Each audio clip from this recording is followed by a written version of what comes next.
오늘도 새날은 밝아오고 있습니다. 2024년 4월 12일 새벽 기도 시간, 우리에게 주신 말씀은 창세기 강해 설교로 이제 8장으로 넘어갑니다.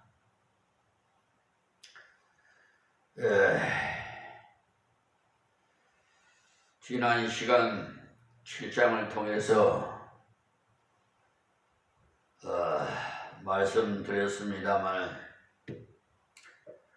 홍수가 일어나기 일주일 전에 노아에게 하나님께서 방주로 들어가라 하셔서 들어갔더니 일주일 후에 비가 왔고 또 짐승과 육축을 다 데리고 들어갔더니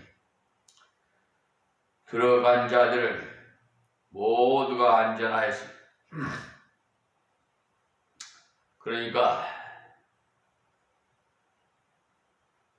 짐승과 육축은 다 데리고 들어가요.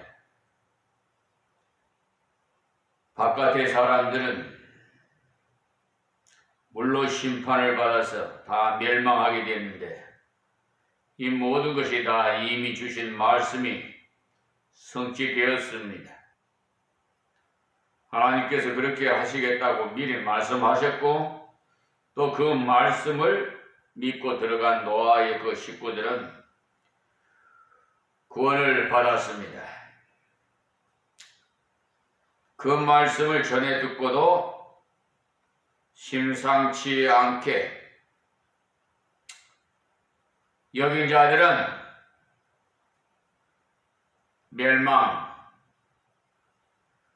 멸망에 처할 수밖에 없지요.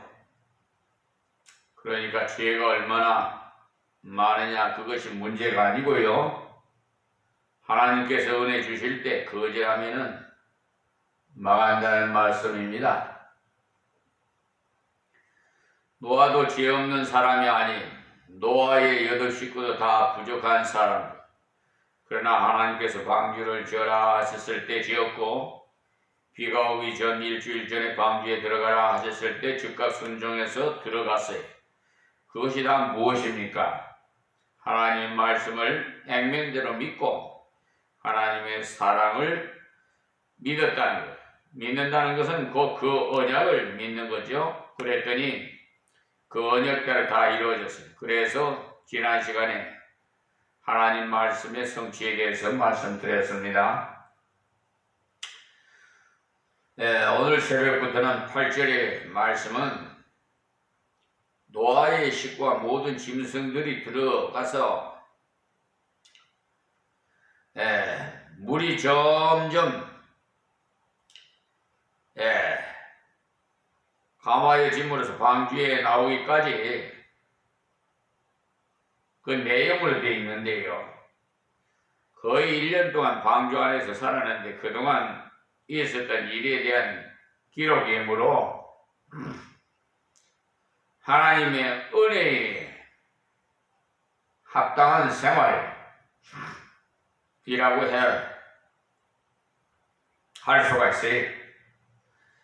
이들이 방주 안에 있었기 때문에 하나님의 은혜를 체험했고 심판도 체험했고, 하나님의 은혜를 대적한 자는 심판을 받고 하나님의 은혜를 받아들인 자는 곧 큰 은혜를 누리는 체험을 해서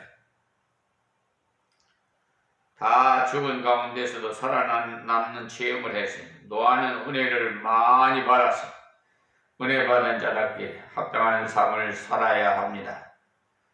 우리는 모두가 다 승리했고 애를 씁니다. 그러나 승리하고 난 다음 실패하는 경우가 너무 많아요. 왜 그럴까요? 은혜를 체험하려고 매달려야 되는, 그러나 은혜 주실 때 그 은혜 받은 대로 합당하게 살지 못했기 때문에 그래요. 교만해서. 그러니 은혜 받은 후에 교만하거나 나태하거나 하면 실패합니다. 은혜 받고 난 다음에 내가 이만큼 열심히 있으니 은혜를 받았지 하는 생각이 든다면 그것이 교만이에요. 노아가 만약에 내가 오랫동안 방주 짓느라 고생했더니 이렇게 살았구나 했다면 그는 실패한 것입니다. 그것이 바로 교만 아닙니까? 내가 하는 사람들은 다 교만에서 싹이 트는 거예요. 나는 죽고 예수님만 나타나야 돼요. 그런다고 육신이 죽으라는 게 아니고요. 영적으로요. 모든 것을 오직 예수만 의지해야 돼요. 하나님께서 은혜 주실 때 우리의 심령이 깨어 있어서 감사할 줄도 알고 계속하여서 또 순종할 줄도 알아야만 은혜를 더욱더 지속적으로 받을 수가 있지. 그냥 좀 은혜 좀 받았다고 그냥 교만해가지고 말이야. 어느 목사는 아주 그냥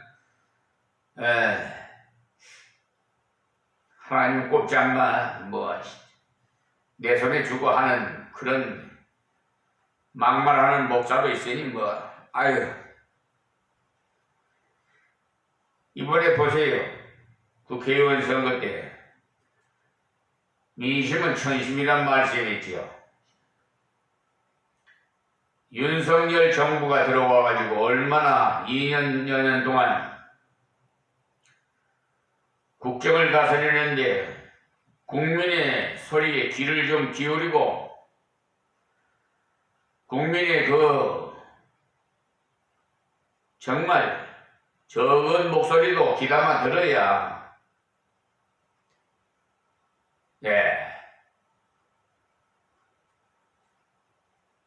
주권자로서의 직무를 감당할 수 있는 겁니다. 그냥 네 편 내 편 찾고 사람마다요 겁이 없는 사람 없어요. 먼지 털어가지고 먼지 안 나는 사람 어디 있어요? 다 털어봐요. 다 먼지 나요.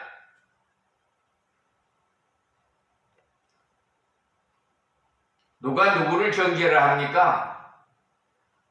이 세상에 사는 모든 인류는요 의인은 없나요? 하나도 없어요. 다 죄인이에요. 아담이 피가 흘러서. 그런데 잘난 체하고 똑똑한 체하고 특별히 기득권을 가진 저 법관들 저 하나님 이름을 걸어놓고 로고스 법무법인 소속인 변호사 백행리 같은 자들 세상에 속여 소송 비용을 다 공탁금을 받아먹고도 또 신청해서 또 뺏어가 그것도 옳다고 판사들이 다 자기 하여튼 그 법관들은 눈이 있는지 상식이 그것밖에 없는지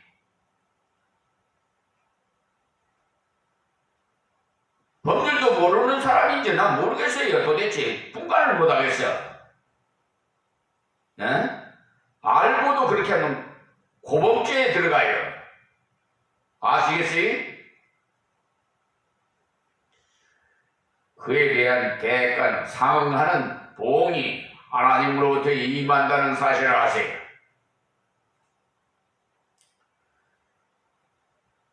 저는 아무 힘이 없어요. 비천한 종이 무슨 힘이 있겠어요? 기초생활수급자에다가 가진 건 뭐가 있어요? 몸뚱아리 이것도 주님 것인데 나는 아무것도 없어요. 그런데 세상 사람들은 자기 것이라고 자기가 자기에게 맡긴 그 주권이 권력이 자기한테서 나오는 자리에 국민으로부터 주권은 나온다고 그랬어요. 이번 국회의원 선거 한번 보세요. 그동안 이 나라 정부가 얼마나 잘못했는가를 국민이 심판했잖아요. 앞으로 전개될 일은 한참도 몰라요. 하나님께서 심판하는 도저까지 오신다고 그랬어요. 누가 누구를 전개를 합니까? 하나님께서 은혜 주실 때 우리의 심령이 깨어 있어서 감사할 줄 알고 계속해서 순종하세요. 그러므로 우리는 노아의 사적을 철저히 공부해서 노아가 은혜 받은 후에 어떻게 했을 때는 승리했고 어떻게 했을 때는 실패했는지를 알아서 우리가 절대적인 순종이 하나님 말씀이에요. 그래야 열매를 맺어요. 그 사람이 영원히 멸망했다는 말이 아니라 하나님께서 영광을 못 돌린다. 이거는 굉장히 은혜 받았던 사람도 깨어있지 못하면 즉각 실패할 수 있다 이 말입니다.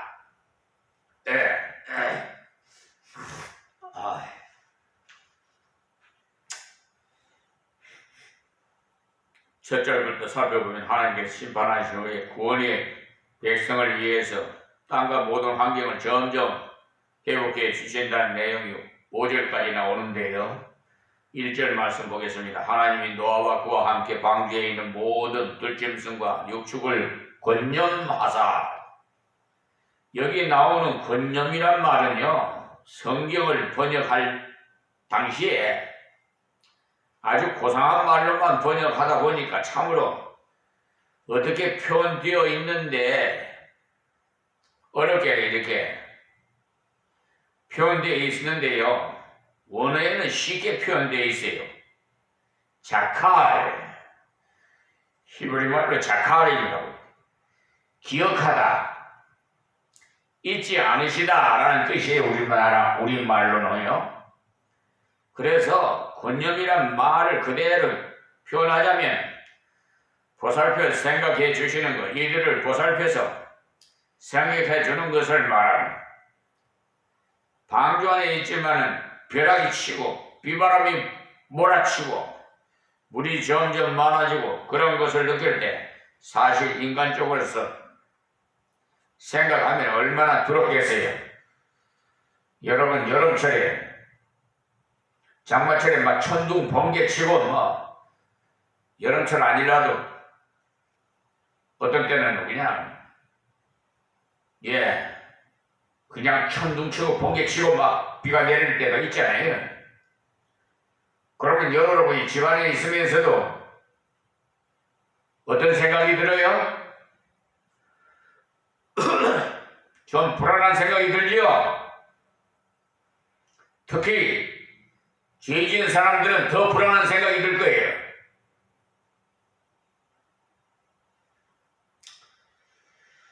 그래서 하나님께서 노아와 그와 함께 방주에 있는 모든 들짐승과 육축을 권념하사 그들의 부족함과 연약함을 아시기 때문에 보살피시고 생각하셨습니다.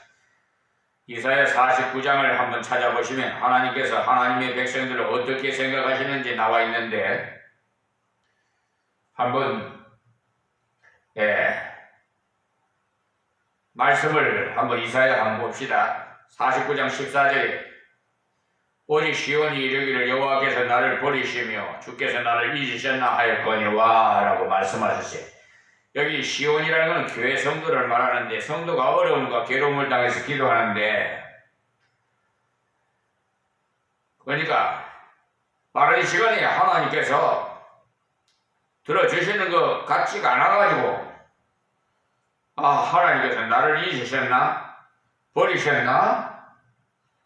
그런 생각을 앞서간 성도들을 했어요. 환란이 깊어지면요 그런 생각이 들 때가 많습니다. 누구나 금방 해결되면 괜찮겠는데 문제가 오래 갈 때 나를 잊으셨나? 그러니까 너희는 그런 소리를 잘한다. 그러나 15절에 보면요. 여인이 어찌 그 젖먹는 자식을 잊겠으면 자기 태에 난 아들을 긍휼히 여기지 않겠느냐? 그들은 혹시 잊을지라도 나는 너를 잊지 아니할 것이라 했어요. 하나님께서. 아무리 독한 여자라도요. 자기가 낳은 자식을 잊는 여자는 별로 없는데 요즘은 자기가 낳은 자식을 그냥 쓰레기통에다가 버리는 여자가 있으니 그건 아주 그건 인간이 아니죠. 예? 예. 간혹가다 그런 사람들이 있어요. 그래. 예? 그래서 얼마나 하면 아동학대법이라는 걸 또 만들었을까요? 이 인간들이 너무나 그냥 자기 자식들까지도 그냥 학대를 하니까 없던 법을 자꾸 만들어내잖아요. 그래가지고 자녀를 양육할 때 하나님 말씀으로 양육을 해야 하지 않고 세상 지식으로 자꾸 가르치니까 요즘은 돼요. 모유를 먹여야 되는데 세상이요. 우유를 먹여가지고 소젖을 먹인단 말이에요. 소젖을. 어린애한테 소색, 사람한테 소색, 송아지가 먹는 젖을 먹이. 저는 그런 생각인데요. 그 젖을 소가 그냥 떠받지. 그러니까 그냥 부모도 떠받지는 않나. 난 그런 생각이 들더라고. 그 불효한 자식들은 자기 부모도 모르고 그냥 들어받고 하는 그런 행세를 하는데 다 그렇다고 볼 수는 없겠습니다만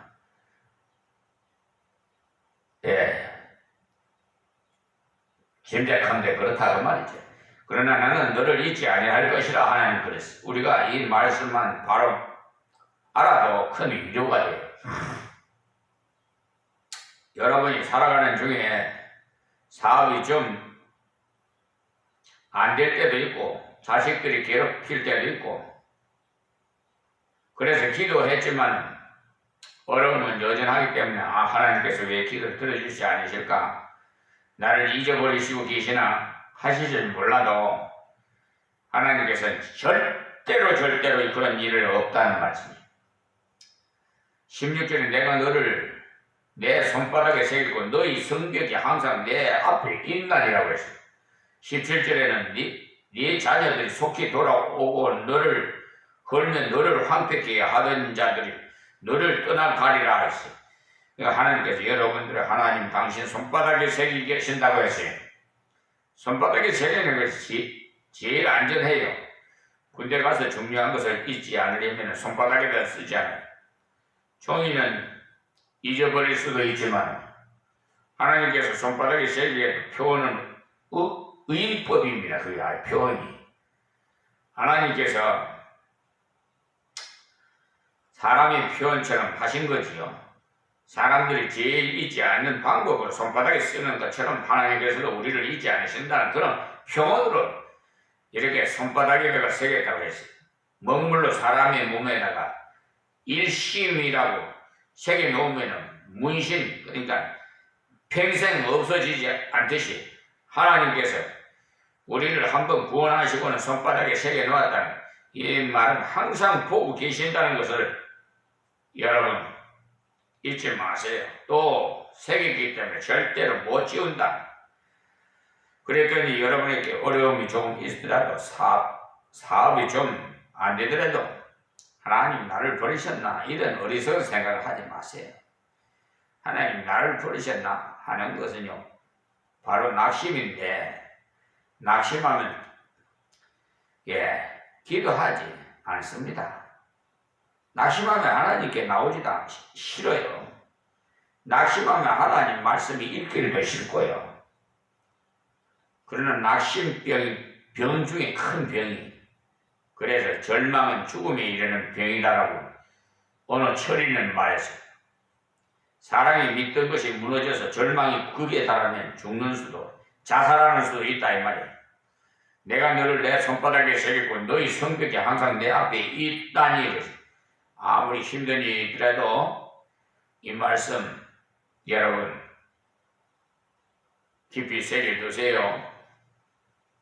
잊어버리지 마시고요. 우리를 보호하시는 성벽이 항상 하나님 앞에 있고 하나님께서 당신이 그 백성을 절대로 잊지 않으신다는 것을 꼭 마음속에 간직하세요. 하나님께서 노아와 모든 짐승들을 건념하사 보살피시고 생각하셨기 때문에 바람으로 땅 위에 불게 하시면 물에 감화했고, 그러니까 물이 말리는 데는 바람이 제일이지요. 바람이 슬슬 불면은 빨래가 쉽게 마르지요. 하나님께서 물을 빨리 증발시키기 위해서 바람을 계속 불게 하세요. 근데 바람이 계속 불면은 곤란한 일도 있어요. 방주가 왔다 갔다 할 것이니까. 뒤에 보면 이 방주가 아르라산에 머물렀다고 한 것을 보면 가상적, 적당한 장소로 하나님께서 인도하셨다는 것을 알 수가 있어요. 아르라산이 그 터키 지방이기 때문에 에덴 동산에서 가장 가까운 지점입니다. 그러니까 하나님께서 모든 것이 합력해서 선을 이루시도록 인도하시고, 이때 이적적으로 얼마든지 물을 없이 할 수도 있겠지만, 그렇게 하시랴. 하나님께서 인류를 심판하실 때는 비가 마구 쏟아지게 하신 이적을 사용하셨지만, 그를 구원해서 하나님의 백성다운 백성이 되게 하기 위해서는 훈련이 필요하기 때문에 이적만 행하시지 않으셨습니다. 정상적으로 그런 방법으로 시간과 모든 여건을 통해서 은혜를 이렇게 베풀어 주시는 걸 가르쳐 주셨어요. 그러니 여러분들도 이 사실을 아셔야 합니다. 내가 예수 믿고 구원받아서 처음 신앙생활을 할 때는 이적적인 역사도 많이 있을 때가 있을 거예요. 내가 어떠해서 그 사람이 만났으면, 무슨 일로 그 사람을 만났을고, 내가 예수 믿으려고 뭐 신기한 일들이 많아요. 그러나 신앙생활을 해가는 중에 계속해서 이적적으로 되는 것이 아니에요. 정상적인 방법으로 살게. 사람이 슬슬 바람이요 불어서 창이란 물을 감아대신 말입니다. 2절 말씀에 기품의 샘과 하늘의 창이 막히고 하늘에서 비가 그치매 그랬어요. 비가 계속 오면서 바람 불면 안 되겠지요. 그러니까 이렇게 창이란 바닷물을 다 말리어서 육지를 이제 드러나게 하기 위해서는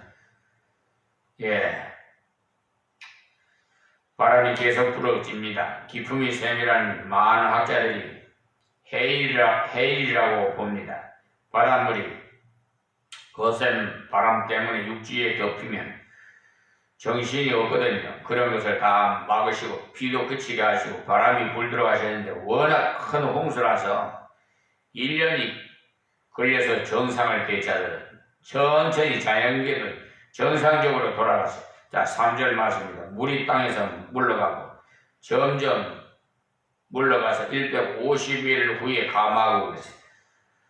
5달을 계속해서 바람이 부니까 차츰차츰 물이 줄었다니, 이것을 봤을 때 세계적인 홍수가 났다는 것을 터무니없는 사실이죠. 국부적으로 큰 홍수가 났다면 1개월이 채 못 되더라도 다 빠집니다. 그러나 세계적인 홍수였기 때문에 5개월이 지나면서도 점점 감화해 갔다는 것입니다.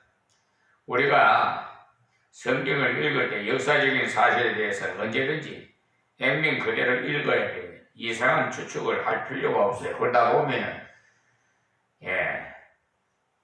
이강으로 빠지게 돼요. 자, 4절 말씀에 7월 곧 그달 17일 방주가 아라라산에 머물렀으며, 그러니까 홍수가 언제 일어났는지 하니까 7장 11절에 보면은 노아 600세에 되던 해 2월 그달 17일이라고 했어요. 그런데 7월 17일에 방주가 아라랏산에 머물렀으니 5개월 만에 방주가 땅에 닿았죠. 아라랏산의 높이가 5,100m이니까 우리나라 백두산의 배가 되는 산이 굉장히 높다는 것을 알 수가 있죠. 이 산은 항상 눈이 이렇게 덮여 있기 때문에 탐험하기가 굉장히 어렵습니다. 그래서 좀처럼 동정을 산에 탐험을 하기가 좀 힘들어요. 뭐 히말라야 산이냐 뭐 그런데요. 우리나라 사람 누군가 요즘 뭐 PD의 광고도 나오대. 근데 대단한 사람이라고 나는 생각해요. 야, 그거 참 그런 산을 올라가서 태극기를 꼽았다. 참, 그 지구력이랄까, 의지력이랄까, 참, 강한 그런 것을 저는 존경하고 싶어요. 우리는 조금만 하루 조금 등산하는 것도 힘들다고 이야기하는데 5절 말씀에 물이 점점 강하게 10월 그달 1일에 산들의 봉우리가 보였더라. 아주 높은 산 꼭대기가 쯤에 방주가 머물렀고 그로부터 몇 달이 지나니까 작은 산들도 나타나기 시작하고 홍수가 지난 8개월이 지났을 쯤 돼서 산들도 나타나기 시작했으니까 점점 회복되어 갔어요. 하나님께서 우리의 체질을 아시기 때문에 견딜 수 있을 만큼 모든 것을 간섭해 주십니다. 고린도전서 10장 13절에 보시면요. 사람이 감당할 시험 밖에는 너희에게 당할 것이 없나니 오직 하나님은 미쁘사 너희가 감당치 못할 시험 당함을 허락지 아니하시고 시험 당할 즈음에 또한 피할 길을 내서 너희로 능히 감당하게 하시느니라고 하셨어요. 그러니까 감당할 수 있는 시험을 주시고 감당할 수 있는 사명을 주셔요. 우리가 아무도 당하지 않는 시험을 나 혼자만 왜 이렇게 당하나 하겠지만 하나님 보실 때는 그만한 시험은 너는 이길 수 있다 해서 허락하시는 거예요. 이 자리에서는 비천한 종은 좀 고집이 세요. 한번 한다 하면 세상적으로 살 때도 한번 한다 하면 사업도 그냥 한다 하면 합니다. 어떤 일이 있어도 그냥 10원 하나 없는데도 그냥 사업을 시작했으니 그거 참 여러분이 이해가 안 가지만 그 말씀 다 드릴 수도 없는데요. 사람의 의지에 있어요. 의지력에 할 수 있다는 생각, 여러분 긍정적인 생각을 가지면 다 할 수 있어요. 나는 못해. 그 정철인가 그 시인이 그 있지요. 저 높은 산을 보고 언제 올라갈까 그런 낙심하지 말고 오르면 또 오르면 못 오를 일이 없건만은 왜 그렇게 밑에서 오르기도 전에 그냥 낙심하고 노아도요 방주 속에만 10개월쯤 있었으니까 점점 산들이 드러나게 하시고 희망을 주셨어요. 만약에 물이 줄지 않고 창이라게 그대로 있었다고 해봐요.